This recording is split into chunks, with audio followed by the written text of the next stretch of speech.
Hello students, अपना chapter चल रहा था फोर्स एंड प्रेशर। और प्रीवियस वीडियो में हमने देखा कि फिज़िकल टचिंग के बेसिस पर फोर्स के टू टाइप्स होते हैं। First contact force and second non contact force. Contact force से हम उसी वीडियो में स्टडी कर चुके हैं, तो आज का अपना टॉपिक रहेगा non contact forces.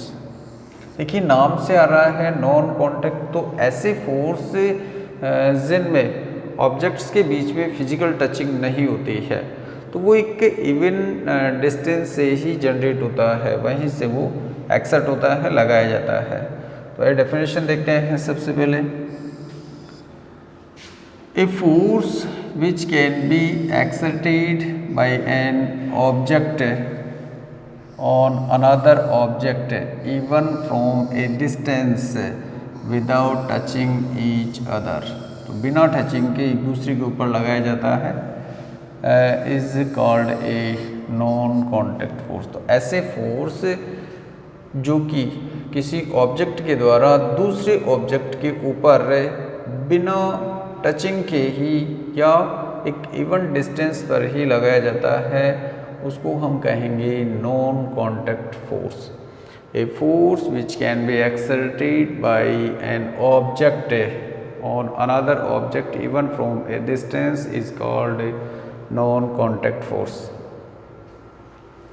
There is no physical contact between the object which exerts the force and the object on which force is exerted। तो कोई फिजिकल कांटेक्ट नहीं होता है किस किस के बीच में, जो ऑब्जेक्ट फोर्स लगाता है उस पर और जिस ऑब्जेक्ट के ऊपर फोर्स लगाया जाता है उसके ऊपर।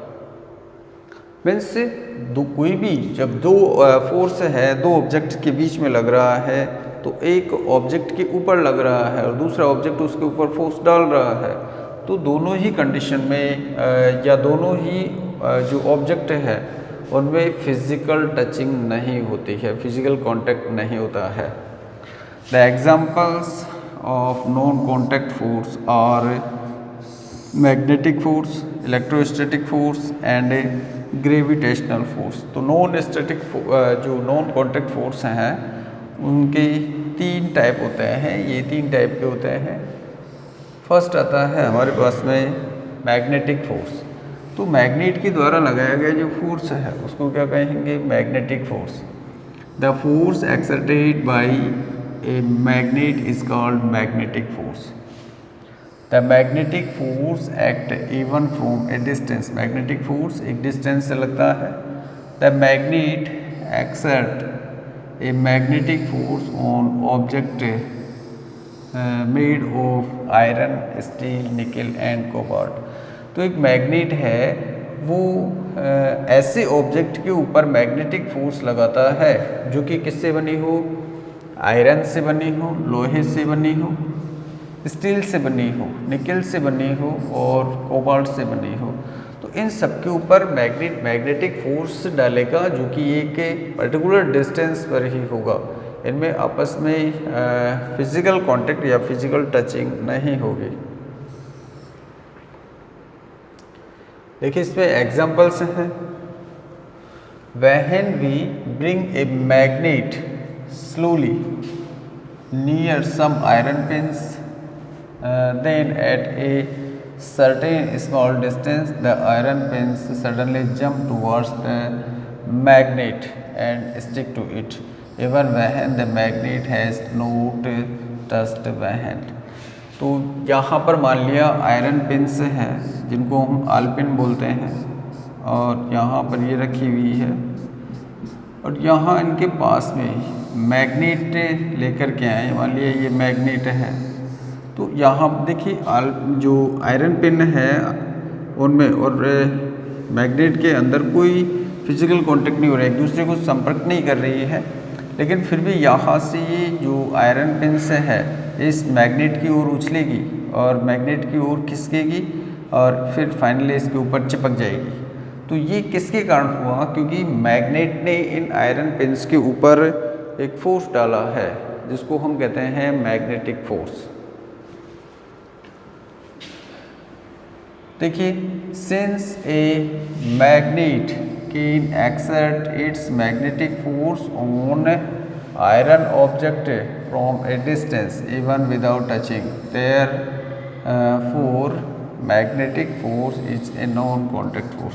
तो ये कह रहा है कि जो मैग्नेट है उसने एक पर्टिकुलर डिस्टेंस से विदाउट टचिंग के जो आयरन पिन से है उनके ऊपर एक फोर्स लगाया है, मैग्नेटिक फोर्स, तो बिना टच के लगाया है, इसलिए मैग्नेटिक फोर्स कैसा है, एक नॉन कॉन्टैक्ट फोर्स है। आगे देखें, the magnetic force between a magnet and an iron object is always that of attraction. देखिए, ये जितने भी मेटल्स बताए हैं मैंने, आयरन है, निकल है, कोबाल्ट है, स्टील है, इनमें सब में और मैग्नेट के बीच में अट्रैक्शन होता है। मीन्स मैग्नेटिक फोर्स के थ्रू इनको अट्रैक्ट करता है। लेकिन अगर हम मैग्नेट की बात करें तो देखिए, इसमें एक मैग्नेट के अंदर 2 पोल्स होते हैं, उनको बोलते हैं north pole and south pole. वो देखते हैं हम।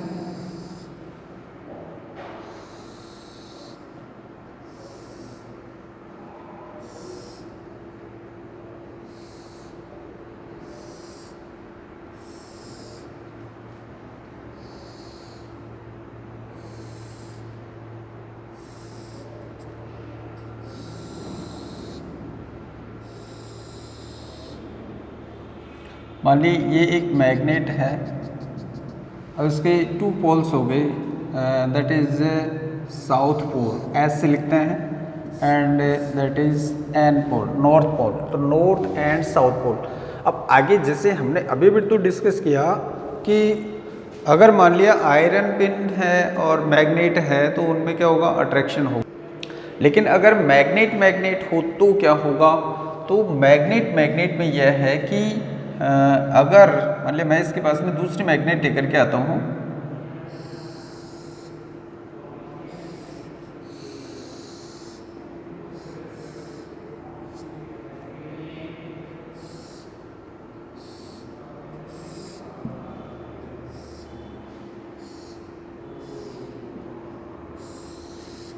ये दूसरी मैग्नेट ले ली हमने, तो ये कह रहा है कि इसके अगर सेम पोल आपस में पास में है, ये इधर साउथ पोल है, अगर मान लिया मैंने इसको साउथ पोल ले लिया, इसको नॉर्थ पोल ले लिया, मीन्स सेम पोल है, तो इनमें क्या होगा, इनमें रिपल्सन होगा, एक दूसरे को प्रतिकर्षित करेंगे। लेकिन अगर मान लिया कंडीशन चेंज हो जाए, मैंने इसकी डायरेक्शन चेंज कर दी, यहाँ से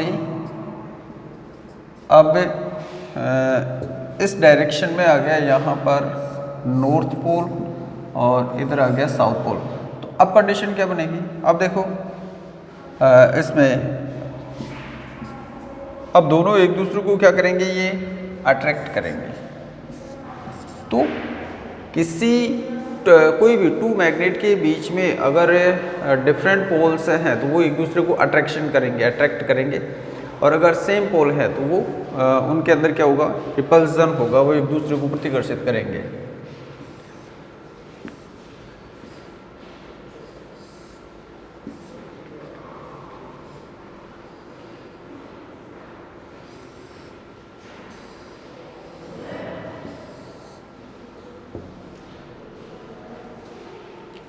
तो देखिए, there is a magnetic force of attraction between the unlike different pole of 2 magnet. तो 2 डिफरेंट पोल के बीच में मीन्स साउथ नॉर्थ और साउथ नॉर्थ, यहाँ पर क्या हो गया, डिफरेंट हो गए, तो डिफरेंट में क्या होगा, आकर्षण होगा।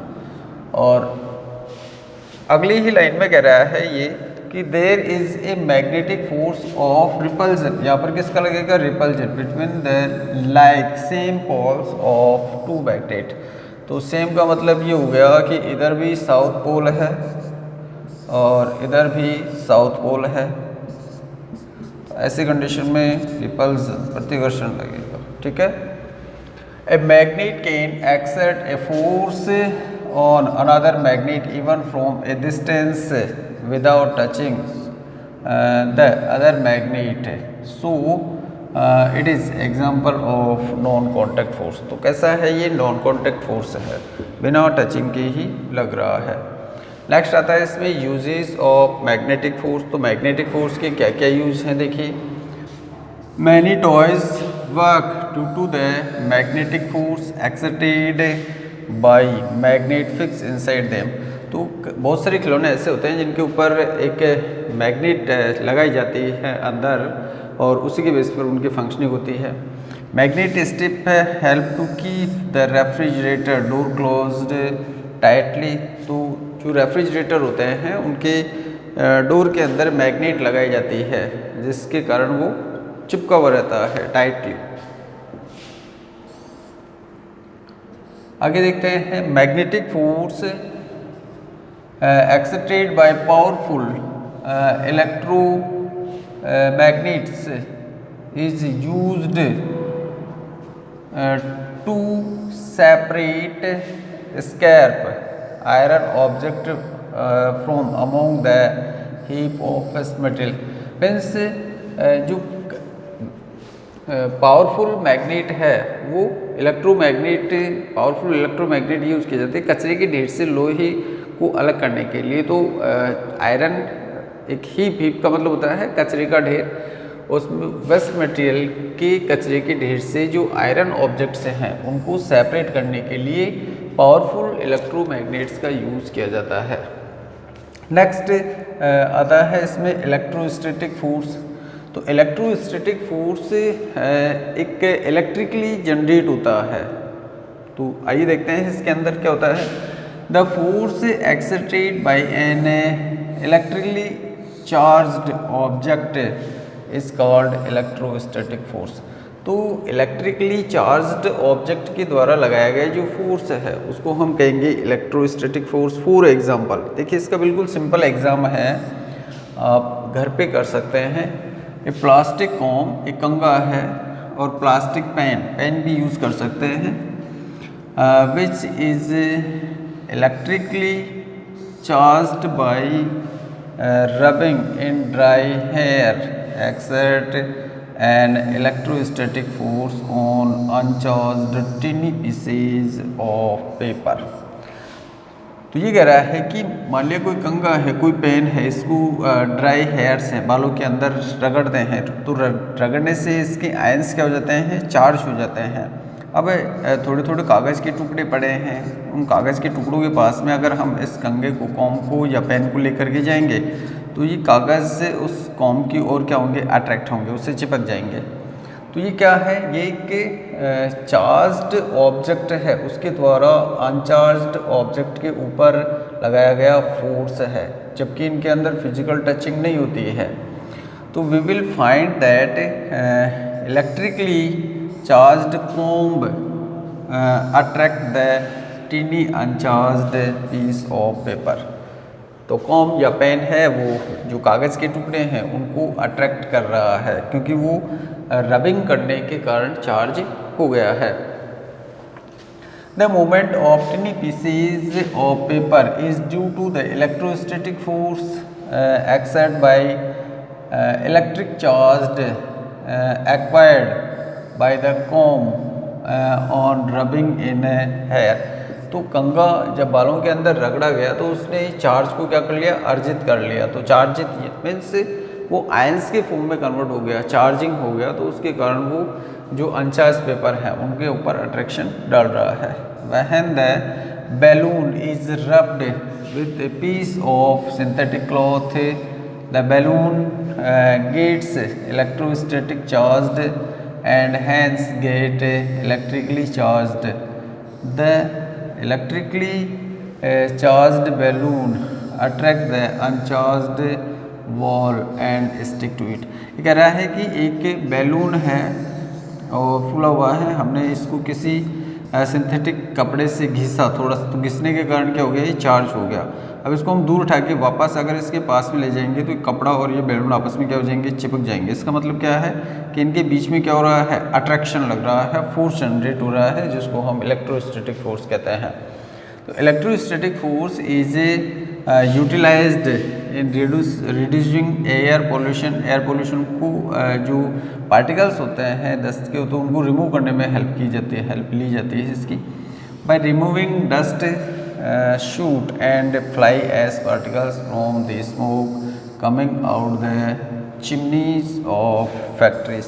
तो फैक्ट्रीज की जो चिमनीज होती है उनमें से जो स्मोक है, फ्लाइस है, इनके पार्टिकल्स को रिमूव किया जाता है इलेक्ट्रोस्टैटिक फोर्स के कारण। क्योंकि ये जितने भी पार्टिकल्स होते हैं ये सारे के सारे नेगेटिव चार्जेबल होते हैं और उनको पॉजिटिव आयंस के थ्रू जो इलेक्ट्रोस्टैटिक फोर्स लगाया जाता है, जिसके कारण ये उनसे चिपक जाते हैं। आगे देखिए, the electrostatic force can be exerted by a charged object on another object from a distance even when they are not in touch with each other. So electrostatic force is example of non contact force. तो बिना physical contact के, physical touching के force generate हो रहा है, तो इसलिए इसको हम कहेंगे इलेक्ट्रोस्टैटिक फोर्स। और लास्ट आता है हमारे पास में ग्रेविटेशनल फोर्स। देखिए, ग्रेविटेशनल हर ऑब्जेक्ट है, हर जितने भी ऑब्जेक्ट है यूनिवर्स में, पिंड हैं, अपन बोल सकते हैं इसको समझने के लिए कि पिंड हैं, उनकी सबकी किसी अनदर ऑब्जेक्ट को अपनी ओर एक अट्रैक्ट करने की कैपेसिटी होती है, उसी को हम बोलते हैं ग्रेविटी या ग्रेविटेशनल फोर्स। तो देखिए, the pull exerted by object possessing mass is called gravitational force. तो ऐसे ऑब्जेक्ट जिनका एक मास होता है और वो अपनी ओर खींचने की कैपेसिटी रखते हैं, तो उनको हम बोलते हैं, उस फोर्स को हम बोलते हैं gravity force. The gravitational force between two object is a force of attraction and it act even it the two object are not connected by any means. तो किसी भी कारण से ये एक दूसरे को अट्रैक्ट नहीं करते हैं। ये देखिए, ग्रेविटेशनल एक साइंटिस्ट आते हैं न्यूटन, उन्होंने इसके बारे में बताया था कि वो एक मैंगो की ट्री के नीचे बैठे थे और अचानक मैंगो ज़मीन पे गिरा, तो उन्होंने सोचा ये ज़मीन की ओर क्यों आया है, ये ऊपर स्काई में क्यों नहीं गया। तो उसी की बेस पर उन्होंने कुछ लॉज दिए हैं ग्रेविटेशन से रिलेटेड। तो आगे हम देखते हैं इसमें, it is the gravitational force between the sun and the earth which holds the earth in its orbit around the sun. तो ग्रेविटेशनल फोर्स के कारण अर्थ है, सन है, ये एक अपनी एक्सिस के ऊपर, अपनी ऑर्बिट के ऊपर स्थायी है। It is the gravitational force between Earth and the Moon, which holds the Moon is in its orbit around the Earth. तो मून है, अर्थ है, तो अर्थ अपने ऑर्बिट के अंदर सन की चारों ओर चक्कर लगाती है और जो मून है वो अपनी एक्सिस के ऊपर जो अर्थ है उसके ऑर्बिट में चक्कर लगाता है। तो किसके कारण है, ये सब ग्रेविटेशन के कारण है। आगे देखिए, एक छोटा सा एग्जांपल है इसमें, if we drop a stone from some height it falls down towards the earth. अगर हम पत्थर थोड़ा सा ऊंचाई से छोड़ते हैं तो कहाँ जाता है, वो अर्थ के ऊपर जाता है। This is because the earth exerts a gravitational force of attraction on the stone and pull it down। तो उसको नीचे की ओर खींच रही है, क्योंकि अर्थ क्या है, अपने आप में एक ऑब्जेक्ट हो गया, और जो स्टोन है वो क्या हो गया, अपने आप में एक ऑब्जेक्ट हो गया। तो एक ऑब्जेक्ट दूसरे ऑब्जेक्ट के ऊपर क्या डाल रहा है, अट्रैक्शन डाल रहा है। तो अर्थ के द्वारा लगाया गया जो फोर्स है वो क्या है, ग्रेविटेशनल फोर्स, या उसको हम ग्रेविटी भी बोल सकते हैं। The force with which the earth pull the object towards it is called force of gravity और ओनली ग्रेविटेशन भी बोल सकते हैं। फोर्स ऑफ ग्रेविटेशन और ग्रेविटी बोल सकते हैं। The force of gravity cause all the object fall towards the earth. इसी के कारण जितने भी ऑब्जेक्ट हैं वो अर्थ की ओर गिरते हैं। For example a leaf fall from the tree due to gravity.